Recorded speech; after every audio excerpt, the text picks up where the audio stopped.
What is up? We did it again. We did it again. We're on our, I have lost track.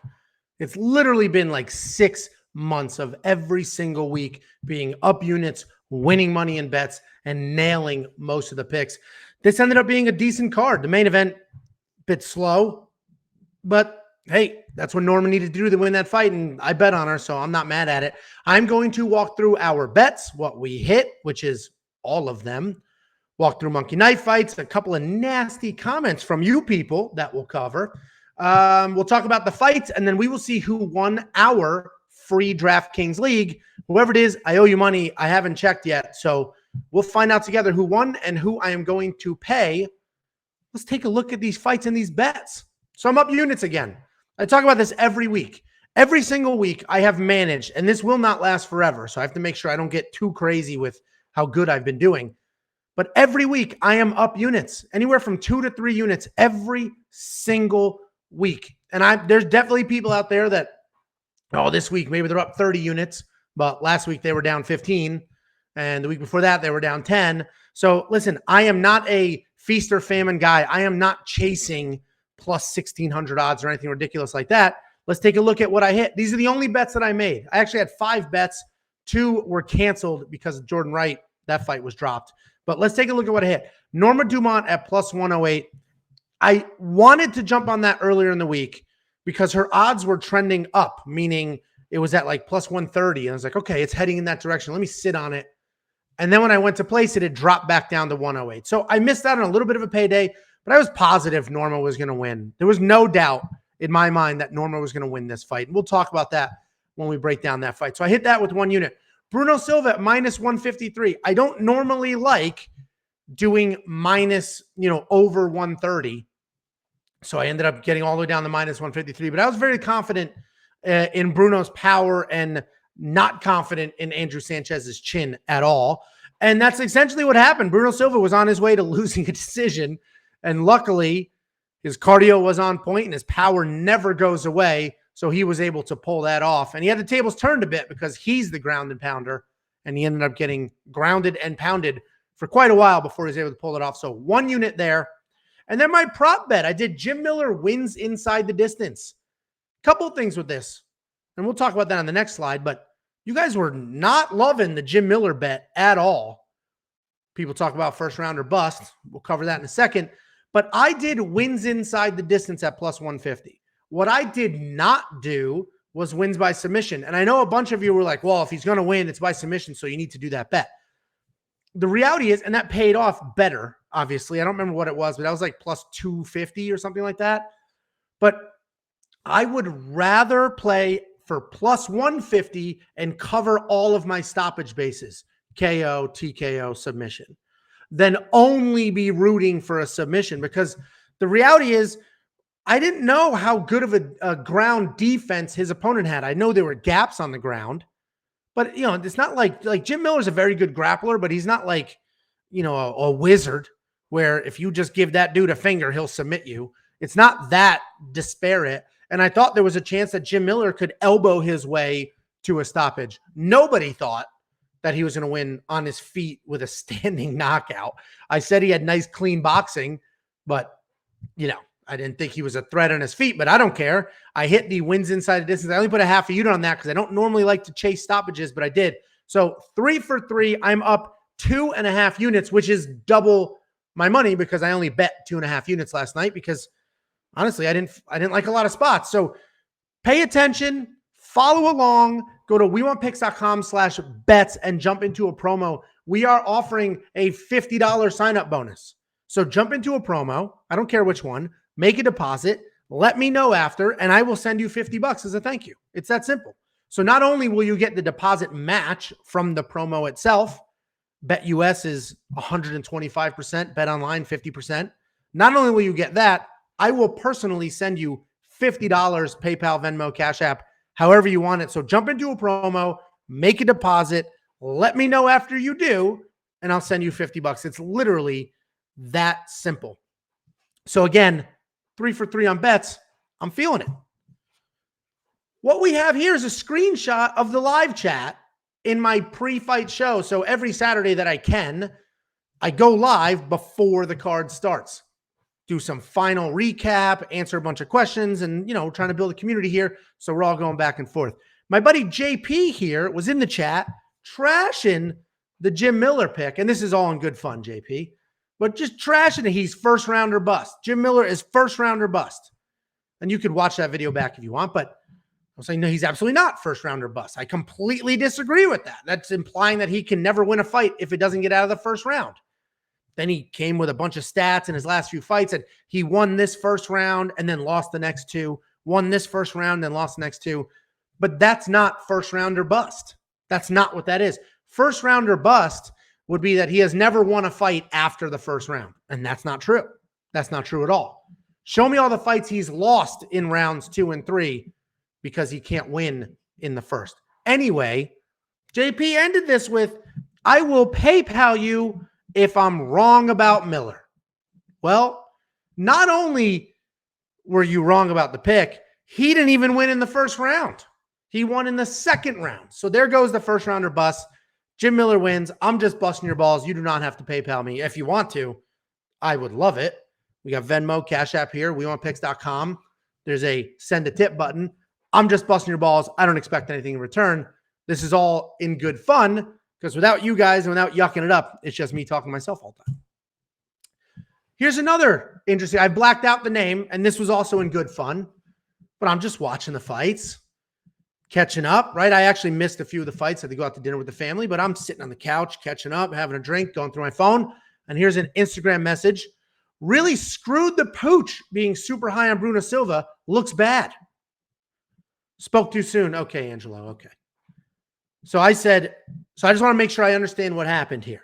You messaged me to talk shit. Then within minutes realized you were wrong and I was right. Did I get that chain of events correct?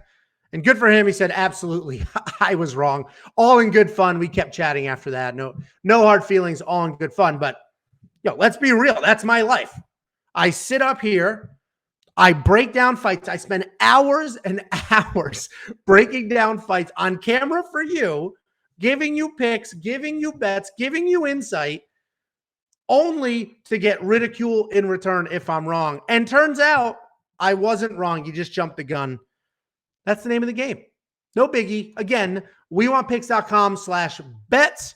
Jump into a promo and I will send you $50. It is literally that simple. Make a deposit, take a screenshot, reach out to me. Let me know how you want to get paid. I'll send you $50. And for full transparency, it's literally to get more people to sign up for our partnerships so we can grow our partnerships. Very simple. Works for you. You get free money from me. You get free money from them. And it works for me because we get to grow our partnerships. Let's take a look at Monkey Knife Fight. I'm up $2.50. I did it. $2.50. I started with $115 and I ended up with $117.50. So, hey, anytime you're not down is a good day, but let's jump in and take a look at how razor thin I was to like really crushing it and not just barely surviving. So these are all the plays that you guys watched me make in that video. I think I did one more in the live stream yesterday. So let's walk through them. So again, I am up $2.50 and you can be too. If you go to wewantpicks.com/MKF, sign up. There's a $100 deposit match. And this is for all sports. If we scroll down a bit, I've got myself a more on Carson Wentz, more on Jackson for yards. And I tripled my money, 20 to win 60. So it's all sports, including football. Jump into this now and play some of the Sunday games. But let's take a look. I had more on Ladd, more on Dumont. Dumont hit the more. Ladd did nothing. You saw that I picked Dumont to win. I expected Dumont to win. I did not expect Ladd to do as little as she did. So more, logically, it was a good play. I'm not kicking myself for it, but, I missed that one. Fine, fair, no biggie. Let's take a look at this next one. This one pissed me off. Angelo more at 56.5. He hit that with 84. Filipe, 75.5. He had 73 strikes. I was 2 strikes away. 3, I guess, technically. 3 strikes away from hitting that line. That's frustrating. That would have been an extra $25. Now, all of a sudden, I'd be up $27.50, not $2.50. So that one stunk. super razor thin. I hit the Miller, Gonzalez, less. I talked about the whole time. I was positive or almost positive that there was going to be some sort of either Jim Miller was going to hold him down the whole time or there's going to be a stoppage. Then Batgerel, less, Davis, more. That one was, big mistake. I thought Davis was a little tougher than he was. So didn't happen. Fine with me. Then Landwehr, more. Crushed that. Klein, more. Again, I missed it by 3. He had 47. Sorry, he had 44. The line was 47. I missed it by 3. That is another $25. Couple of strikes changes everything. Now all of a sudden I would be up $52.50. Those ones hurt. Here's my knockout kings. I had Farrow, Klein, and Silva, $50 to win 62. And you're going to say, well, that's not a great payout, but it's guaranteed money. I only needed one knockout and I got it. And that's why I'm all about playing conservative. I don't chase anything. I'm not looking for flyers. I could have 2.5 times my money if I said 2 knockouts. And honestly, with this lineup, 2 knockouts was very reasonable. But turns out Farrow was dominant, but still, Mayra Bueno Silva's tough. And then Klein was on the wrong side of a sort of a grappling match there. So that didn't work out the way that most people expected. I hit the rapid fire for $30, 10 to win 30. Those are a little better odds. Dumont to have more than Ladd, but she got 36.5 handicap. So I was positive about that. And Carnelossi more than Batgerel. And that's exactly, I was positive about that too, because I knew Batgerel was going to win by stoppage, and I knew Carnelossi, that fight would go a little longer. I missed. Let's look at this 10 to win 50. How frustrating is this one? Landwehr, more, knew it. Nunes, more, knew it. Amiv, I needed more than 68.5. He had 67. 2 more strikes, and I got $50, which means I would be up $102.50. And we're talking 10 strikes on the night was the difference between me winning only $2.50 or $102.50. The good news is I'm not screaming and yelling it's the difference between winning an extra 100, or luckily that is what I'm screaming about. And I'm not screaming about a couple strikes is the difference between me not losing 100, right? I could be here with only $2 left in my account. So all is good, razor thin. And honestly, here's the problem, guys. I waited till Friday to do all of my plays. By then, the lines are too good. So I missed these by a couple of strikes here and there. Could have doubled my money. I'm up $2.50, so I'm not going to complain too much. Hit the lines early. As soon as they drop, hit them. While you're watching our show, hit those lines. They won't move till the next day. Don't wait till Friday. You'll lose by a few strikes. wewantpicks.com/MKF, a $100 deposit match. You give them 20, they'll give you 20. You give them 100, they'll give you 100. Sign up, use the free money, play some football lines, and see what happens. wewantpicks.com/MKF. Let's talk about some of the fights. I did not watch all of them. I had a very busy Saturday, and these early cards kill me because the kids are awake. My wife's awake. What am I going to do? Sorry, kids, go raise yourself. I got to make sure I'm winning these bets. So spend some time with the family. I missed some of the fights. I got a few in the beginning and a few at the end. So the card opener, Ariane Carnelossi versus Istela Nunes. My breakdown was honestly solid. I was on the wrong end of the pick, but the breakdown was Istela Nunes is by far the better, more technical striker, the better, more technical fighter. Carnelossi, the only thing she's good at is being strong. So there is potential for some bully moves here.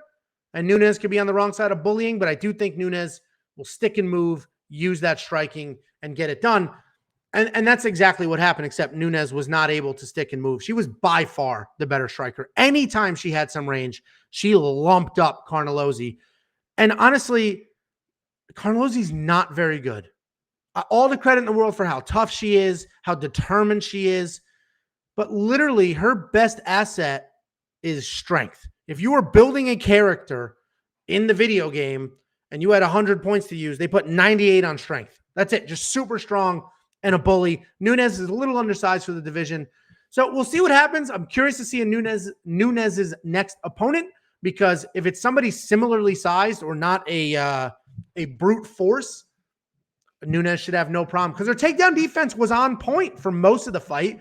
Then she got a bit tired, got taken down, and that was the end. But she defended takedowns from the bigger, stronger opponent, had a lot of success on her feet when she wasn't being held against the cage. So, listen, I think Carnelossi's a bit overrated. She's got 2 wins in a row, 2 stoppages, but there's asterisks next to both. The first one was she was almost put out cold, her opponent cast.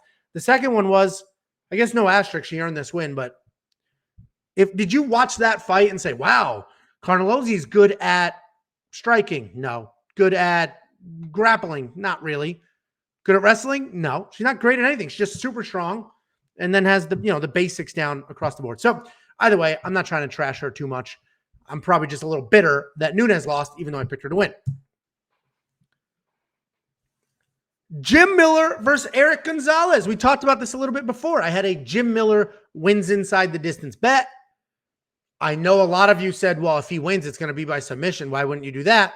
But I thought there was a chance that Jim Miller would win by TKO on top. Win by standing knockout? Of course not. Nobody thought that. I don't care who you are. Jim Miller's brother and parents didn't think he would win on his feet with a big overhand. No, nobody thought that. So I'm not going to pretend that I thought that. I did think that he could win by TKO on top. Definitely could win by submission. So I did inside the distance instead of, trying to narrow it down to just submission and get a little bit better of a payout. Either way, this is exactly what I said it was going to be. Eric Gonzalez is not very good. He uses way too many kicks. He tries to manage range, but doesn't. And it's not like he manages range because he's so good at managing range. It's like he's afraid to get hit. So he just wants to keep you as far away as possible. So I love that they gave Jim Miller this fight. Jim Miller's had such a long career, such a storied career. I hate to see those guys sort of get taken advantage of, where their only role in the UFC now is to lose to up-and-comers. So I'm glad they gave him a fight that he could win, and he did win, and he looked great, and good for him. And he'll probably end up passing Cowboy for all-time wins. How many is he behind? Just a couple? So Jim Miller looked great. You guys were hating on it. JP in the live chat, Jim Miller first round or bust. JP was wrong. I was right. That's how these things go. Andrei Arlovski versus Carlos Filipe. This was another one. This is exactly how I said it would go. The third round was a little dicey, but it's exactly how I said it would go, right? Andrei Arlovski at this point in his career is a very good technical striker, doesn't want to be in a firefight, which he doesn't need to be. Good for him, right? Well, who wants to be in a firefight at that age? And he was able to touch and go, avoid any real damage and just win a bouncy kickboxing match. And that's exactly what he did. And he looked pretty good doing it, honestly. I said Carlos Filipe has no power. The announcers were talking about like he does have power. And I don't know why. Carlos Filipe does not have power. And it was obvious when he did touch Andrei Arlovski a few times, couldn't do anything with it. So, I don't know what's going to happen next. Carlos Filipe screwed me. I needed like 3 more punches out of him, and I would have won some big money on Monkey Knife Fight. But Carlos Filipe, I don't know. They'll give him, like a Roque Martinez or something, and they'll make that fight happen. Honestly, I'd love to see Carlos Filipe fight my buddy Parker Porter and see where that goes, because that would be a ton of fun. Parker's last 2 fights setting records for significant strikes. Carlos Filipe has good volume. I would love to see my good friend Parker Porter fight Carlos Filipe, or Parker fight Andrei Arlovski, honestly. Yeah, why am I giving Parker the loser? Let's give him the winner. Parker Porter versus Andrei Arlovski would be a good one because Parker can bring the fight. He can also grapple big, heavy kicks. And we saw Carlos landed a few kicks, which did some stuff. So big, heavy kicks from Parker to Andrei. I actually would love to see that fight. Let me know what you guys think. Congrats to Andrei Arlovski. At this point, 42 years old, still getting it done. And finally, the main event of the evening, Aspen Lad versus Norma Dumont. I was all over Norma. I told you guys to pick Norma. Sean V in our comment section, halfway through the card last night, Angelo, it's not too late to cancel your bet. Angelo, cancel your bet. Bet on Aspen. Aspen's going to win by stoppage. I expect a full apology in writing, signed. You can take a picture of it and post it. You were wrong. I was right. Norma Dumont.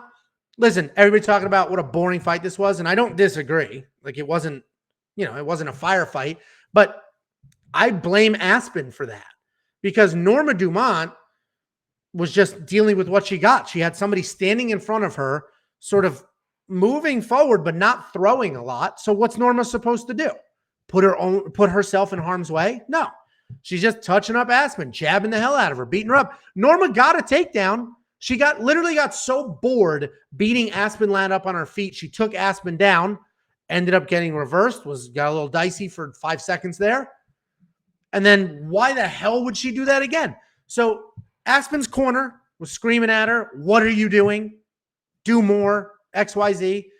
People were hating on it. And even the commentators at first, Michael Bisping was like, why are they yelling at her? They're just going to frustrate her. And then Michael Bisping, and then the third guy, I forget his name. The other announcer said, well, if you remember in Aspen Ladd's last fight versus Kunitskaya, same thing. She came out slow. Her corner screamed at her. Then she came out there and took Kunitskaya's head off and won that fight. And then Michael Bisping, to his credit, immediately was like, you know what? You're right.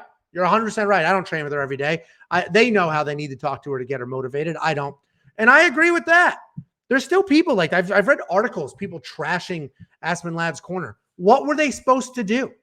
Aspen Ladd was doing literally nothing. They know her. You don't. The writers don't. I don't. They know her. That motivation technique has literally worked in the past. We've seen it. And I'm sure the corners were praised then. Now they're being dragged for doing the exact same thing. But what are they supposed to do? Hey, great job. Remember a few weeks ago when Lauren Murphy was getting her butt kicked by Valentina Shevchenko, and her corner was like, hey, you're doing a good job, man. All positive vibes. What were the articles? Oh, her corner's clueless. Her corner's out of touch. Why would they say that to her? Now we have Aspen Ladd's corner on the other side of it saying, you're losing, make something happen, do something, and they're getting dragged. It's all bullshit. It's nonsense. People just want to complain, especially, this is where I agree with Brendan Schaub. You haven't been in there. You haven't done it. And now you're just complaining, looking to pick people apart. It makes no sense. And I completely agree. I have no problem with Aspen Ladd's corner. They know her. She knows them. They've known each other for a very long time. When I was competing in wrestling tournaments and jiu-jitsu tournaments, my corners, my coaches would know what to say to me, how to say it. Listen, man, you're being fat and lazy.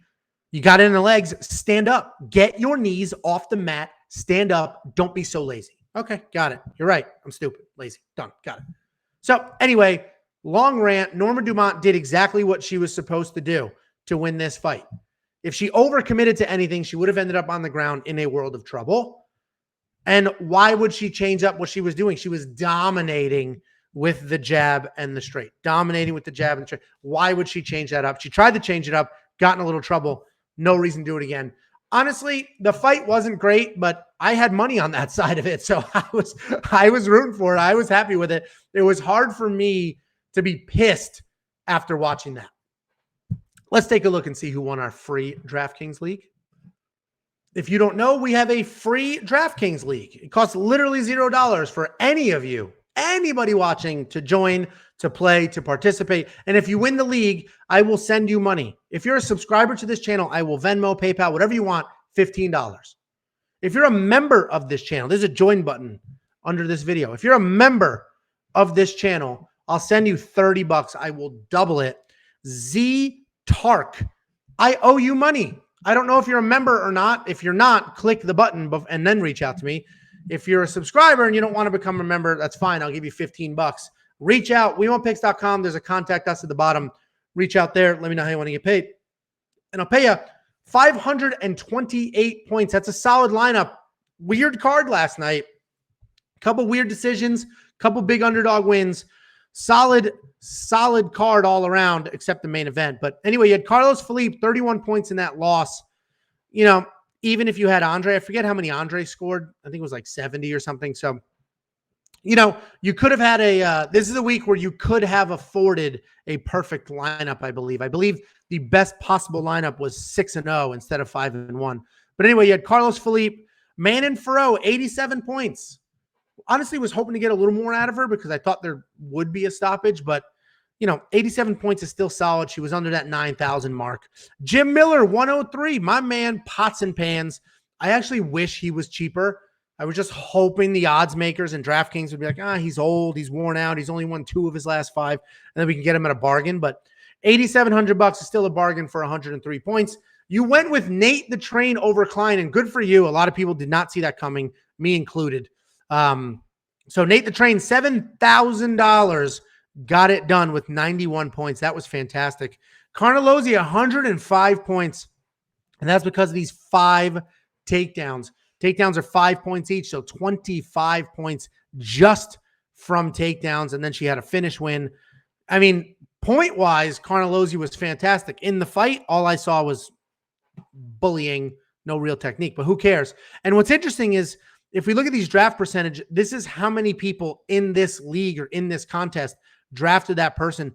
25% of you had Carnelossi, only 8% had Landwehr. Looks like almost everybody had Farrow. So that is interesting. I love seeing those breakdowns.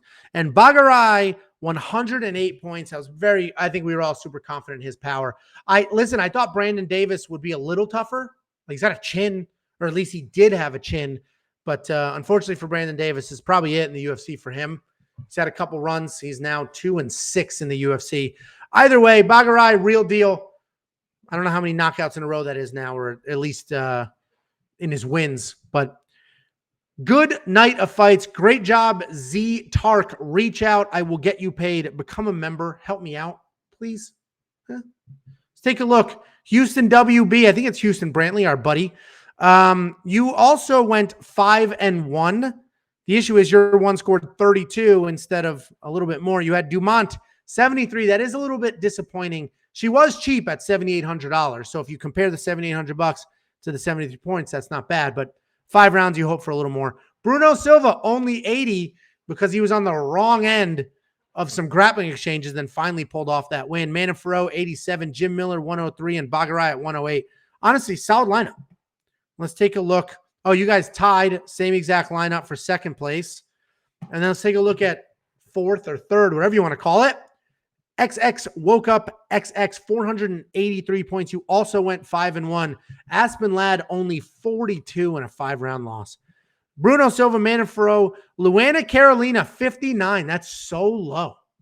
That is so low. And what's interesting is I didn't watch that fight, but I talked to Jacob, and Jacob was like, if you don't look at the stats, I feel like Lupita Gonzalez won.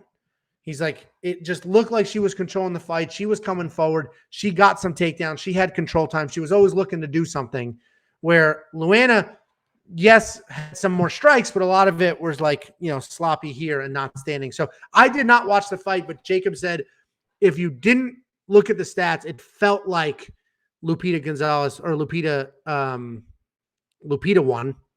So let me know what you guys think about that fight. I'm very curious. So either way, guys, as always, phenomenal job. This league is a couple hundred deep, and we get 70 to 80 to play that contest every week. I owe you money, Z-Tark. Everybody else, do all the things. If you enjoyed the content, like, subscribe. If you made a bunch of money off my advice, send me a tip, damn it.